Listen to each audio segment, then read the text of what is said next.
শেখ হাসিনা পালিয়ে যাওয়ার পর কিন্তু তাদের ভার নেওয়ার মতো আর কেউ নেই, কিন্তু বিএনপিতে কিন্তু সালাউদ্দিন ভাই আছে। প্রত্যেকটা কথাই যদি এখন আমি রাজপথে যে রোড ব্লক করে ফেলি, মানুষ তো আসলে বিরক্ত।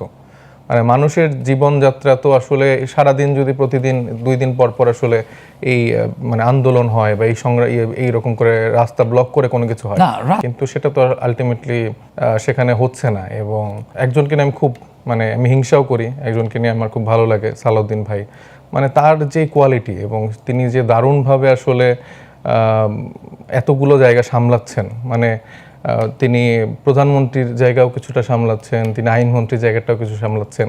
আবার আমি দেখছি যে অন্যান্য যে মন্ত্রী যারা আছেন তাদের উত্তরও কিন্তু তিনি দিয়ে দেন। আজকে দেখলাম যে গতকালকে দেখলাম ডাক ও টেলিযোগাযোগ মন্ত্রণালয়ের একটা প্রশ্নের উত্তর তিনি দিয়ে দিচ্ছেন, আবার জ্বালানি মন্ত্রণালয়ের উত্তরও তিনি দিয়ে দিচ্ছেন, ক্রিয়া রিলেটেড বিষয়ে উত্তর দিয়ে দিচ্ছেন।